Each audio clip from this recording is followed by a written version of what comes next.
Assalamualaikum warahmatullahi wabarakatuh. Baik, hari ini kami dari kelompok 7 ingin mempresentasikan hasil laporan kami mengenai pengelolaan Pulau Bogisa, Kecamatan Ponelo Kepulauan, Kabupaten Gorontalo Utara. Untuk anggota kelompoknya terdiri dari saya sendiri, Saril Biu, Haryanto Due, Kadita Putri Latif, Anissa Septiani Bumulo, Rosmawati Utina, dan Memila Tedu. Selanjutnya, materi pertama akan dijelaskan oleh Anissa Septiani Bumulo. Untuk itu dipersilakan.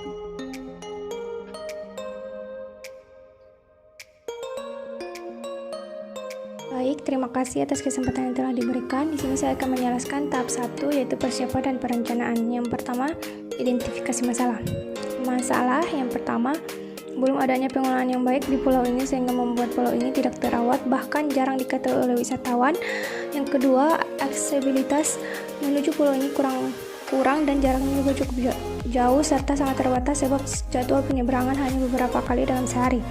Yang ketiga, persoalan tekanan ekologis wilayah pesisir dan pulau kecil menimpa Ponelo, diantaranya sampah plastik dan kerusakan terumbu karang. Yang selanjutnya, tujuan jangka panjang. Yang pertama, menjadikan dan mempromosikan Pulau Bogisa sebagai objek wisata alami. Yang kedua, membuat tempat pembuangan sampah agar setiap wisatawan yang datang ke pulau tidak sembarangan yang nantinya dapat merusak lingkungan pesisir. Dan yang ketiga, menyediakan akses yang memadai bagi wisatawan yang berkunjung ke Pulau Bogisa.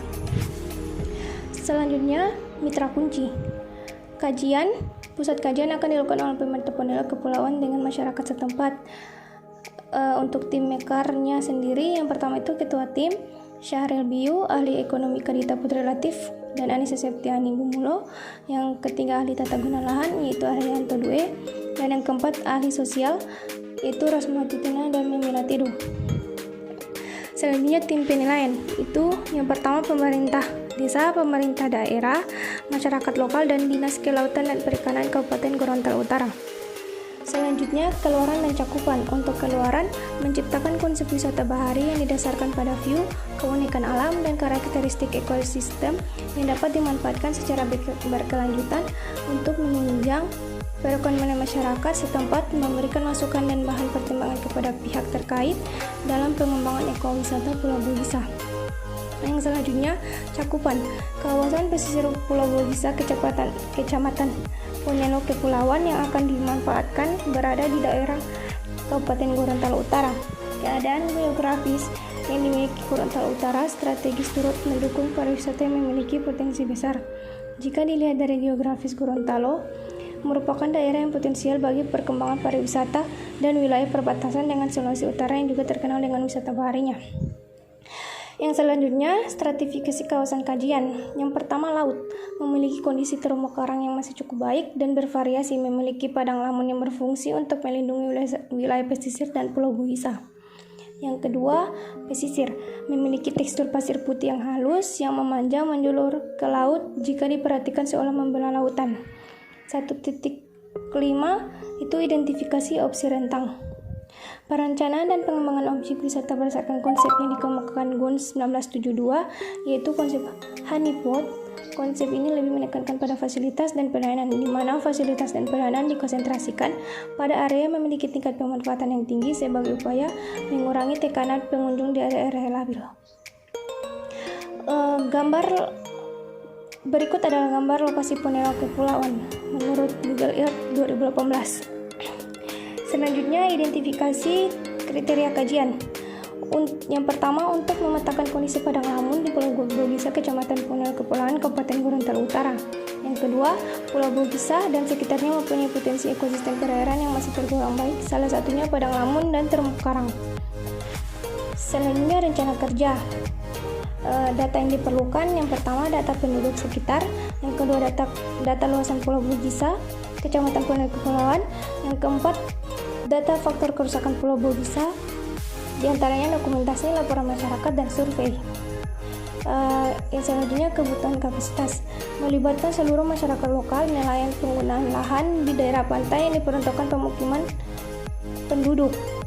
Usaha perikanan, budidaya dan tangkap, kegiatan wisata hutan mangrove dan penggunaan lahan di daratan tinggi dikarenakan udaranya sejuk, cocok untuk usaha dalam sektor pertanian dan perkebunan.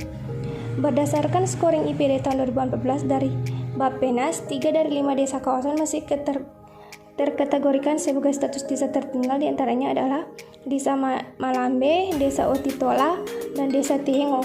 2 desa lainnya dikategorikan dengan status desa berkembang, yaitu Desa Panelo dan Desa Katialada. Untuk rata-rata desa di dalam kawasan pedesaan ini masuk dalam kategori status desa berkembang. Walau demikian, desa kategori tertinggal masih mendominasi, sehingga dibutuhkan perhatian lebih pemerintah minimal untuk meningkatkan desa tertinggal menjadi desa berkembang. Terima kasih, itu tadi penjelasan dari saya. Selanjutnya tahap 2 tentang pengumpulan dan analisis akan dilanjutkan oleh kita Relati. Untuk itu dipersilakan. Baik, untuk tahap 2 di sini itu pengumpulan dan analisis data. Di sini untuk pengumpulan data 2.1.1 data penduduk untuk desa Ponelo, yaitu PNS berjumlah 8 orang, tukang 12 orang, petani 41 orang, nelayan 176 orang, dan lainnya 20 orang. Untuk desa Atiolo itu PNS 5 orang, tukang 12 orang, petani 68 orang, nelayan 196 orang, dan lainnya itu 34 orang. Untuk desa Tihengo, PNS itu berjumlah 4 orang, tukang 4 orang, petani 44 orang, nelayan 241 orang, dan sebagian lainnya 24 orang.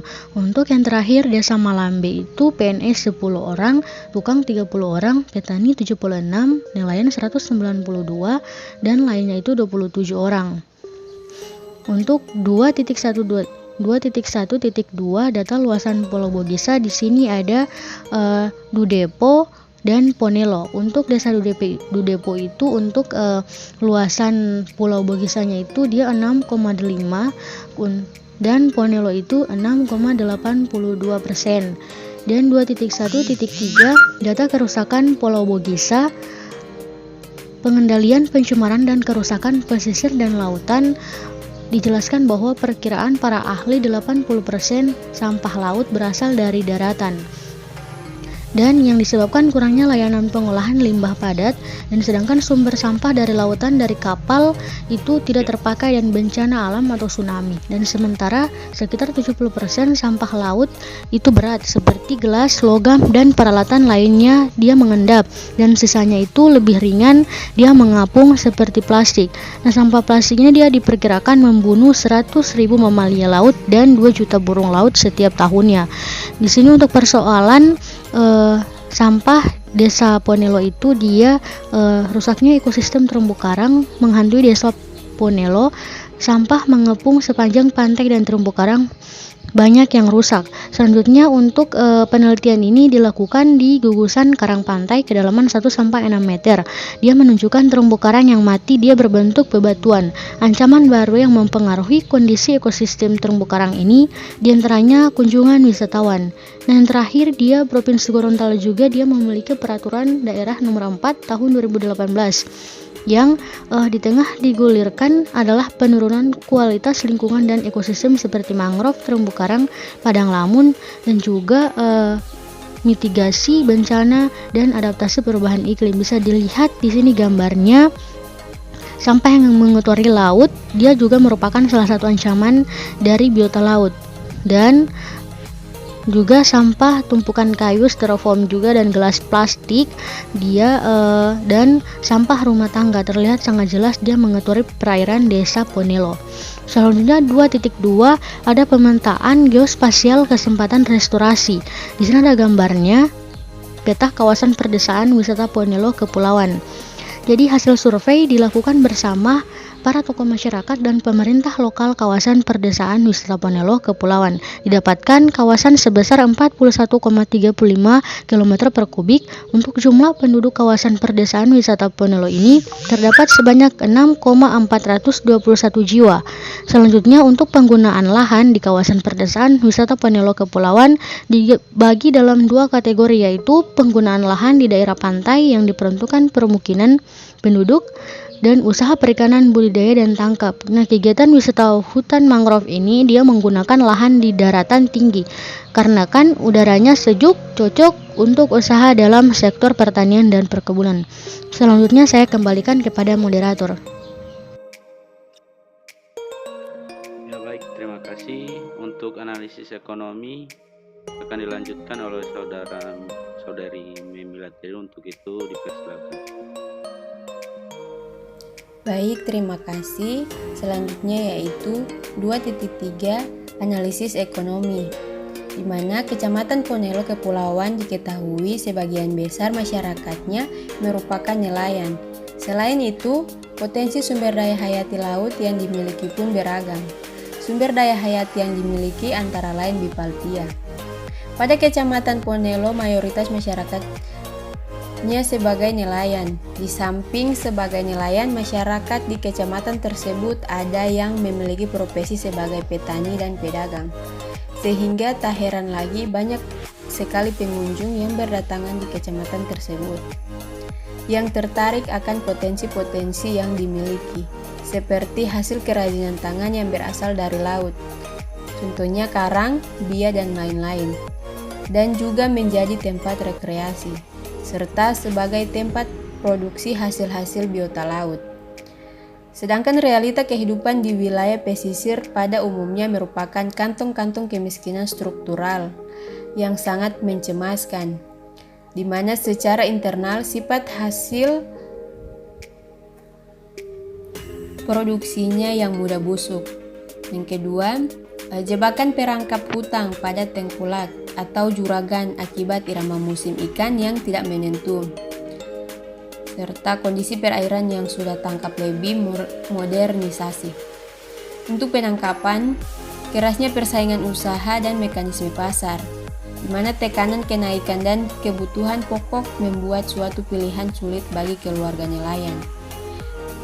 Untuk fenomena yang sering terjadi pada nelayan adalah hasil tangkapan ikan banyak, maka nelayan memperoleh pendapatan yang besar, namun pendapatan yang diperoleh tidak dimanfaatkan atau dikelola dengan baik. Akibatnya, pada hasil tangkapan kurang, maka nelayan terkadang tidak dapat memenuhi kebutuhan hidup sehari-harinya. Untuk pemetaan habitat dasar perairan laut menghasilkan 5 kelas, dapat dilihat. Selanjutnya 2.4 yaitu faktor keberhasilan kunci, dimana di sini ada temanya yaitu motivasi untuk kondisi yang memungkinkan yaitu manfaat. Sedangkan faktor keberhasilan kunci yaitu sebagai upaya melindungi keanekaragaman hayati, menjamin kelestarian dan pemanfaatan spesies serta ekosistem, dan memberikan kontribusi kepada kesejahteraan masyarakat pesisir pantai. Yang kedua, pengetahuan, yaitu sebagai upaya pelestarian kawasan pesisir dilakukan secara terbuka atau publik. Yang ketiga, persyaratan legal, yaitu sebagai upaya pemerintah dalam mengadakan aturan perundang-undangan terkait konservasi sumber daya alam. Dan pada kemungkinan, yaitu yang pertama kondisi ekologis, di mana aktivitas yang berlebihan yang dilakukan oleh masyarakat di Ponelo Kepulauan mengakibatkan turunnya produktivitas perairan dan secara tidak langsung mempengaruhi kondisi biota-biota yang hidup di kawasan ekosistem lamun khususnya Bipalpia. Harapannya jika Bipalpia yang ada di Ponelo Kepulauan dikelola dengan baik dan mendapatkan perhatian dari pemerintah maupun masyarakat sekitar sesuai cara pemanfaatannya. Selanjutnya ada kondisi pasar, di mana tingginya harga jual dan minat masyarakat dalam biaya angkutan menyeberang laut. Selanjutnya yaitu kondisi kebijakan bagi masyarakat di 4 desa menuju pusat kecamatan melalui OPD terkait harus lebih peka dengan kondisi masyarakat di Ponelo Kepulauan dan segera merealisasikannya. Kondisi sosial, bahwa perlu peningkatan budaya kerjasama antara pengurus serta anggota pemberdayaan kesejahteraan keluarga pada tim penggerak pemberdayaan kesejahteraan keluarga pada Desa Ponelo, Kecamatan Ponelo, Kabupaten Gorontalo Utara. Selanjutnya 2.5 yaitu analisis keuangan. Yang pertama biaya peluang, di mana pendanaan peningkatan ekonomi. Yang kedua biaya transisi, pembangunan infrastruktur, pembatas kawasan. Dan yang ketiga implementasi, yaitu sistem rujukan pasien BPJS masyarakat yang tinggal di kepulauan bisa menjadi korban. Perjalanan jauh menyeberangi pulau dan biaya tidak sedikit menjadi sia-sia karena rumah sakit terpaksa menolak pasien rujukan. Terima kasih, saya kembalikan kepada moderator. Oke, baik, selanjutnya tahap yang ketiga, hasil dan rekomendasi dilanjutkan oleh Saudara Haryanto Due. Untuk itu dipersilakan. Baik, terima kasih atas kesempatan yang diberikan kepada saya. Selanjutnya yaitu pada tahap 3 saya akan mempresentasikan yaitu hasil dan rekomendasi. 3.1 Validasi hasil. Fase ini telah melibatkan para staf, departemen atau pemerintah Provinsi Gorontalo, Dinas Sosial Provinsi Gorontalo, Dinas Lingkungan Hidup Kabupaten Gorontalo Utara, Dinas Kelautan dan Perikanan Kabupaten Gorontalo Utara, pemerintah desa, dan para pemangku kepentingan penting seperti misalnya kelompok tani lokal, kamar dagang, masyarakat adat, atau asosiasi atau perkumpulan berbasis masyarakat. Berkumpul bersama-sama untuk menilai kesimpulan dan rekomendasi kunci secara kritis. 3.2 yaitu umpan balik dari pemerintah lokal. Pemerintah desa mendukung program restorasi yang akan ditawarkan demi berkelanjutan pelestarian wilayah pesisir. Aktivitas masyarakat perlu diatur dan dikontrol oleh pemerintah desa apabila masuk ke kawasan pantai. Kebijakan pemerintah desa sangat dibutuhkan kerjasamanya dalam membuat aturan ataupun larangan sehingga program restorasi dapat berjalan dengan lancar. Pengambilan ikan, udang, dan lain-lain di pesisir untuk diperdagangkan juga harus bisa dikontrol oleh pemerintah desa. Yang ketiga yaitu opsi pendanaan. Pada opsi pendanaan yang pertama yaitu ada sosialisasi. Sosialisasi berupa pemberian pemahaman kepada masyarakat lokal terkait kegiatan perencanaan restorasi. Yang kedua yaitu pelatihan. Pelatihan yakni peningkatan pemahaman dan kreativitas masyarakat dalam mengelola sumber daya alam yang tersedia pada kawasan pesisir dan hutan mangrove. Yang ketiga yaitu perawatan. Perawatan atau pemantauan aktivitas masyarakat dalam pemenuhan ekonomi dan pengelolaan sumber daya alam secara lestari dan berkelanjutan. Yang terakhir yaitu 3.4 yaitu rekomendasi untuk implementasi. Yang pertama yaitu peningkatan kerjasama antar masyarakat, pemerintah dan instansi terkait restorasi kawasan pesisir dan hutan mangrove. Yang kedua yaitu pemantauan secara berkala terkait analisis kebutuhan pemenuhan ekonomi masyarakat lokal dan kepentingan restorasi untuk meningkatkan kualitas sumber daya alam secara lestari dan berkelanjutan. Baiklah, itulah presentasi dari saya. Selanjutnya saya kembalikan kepada moderator.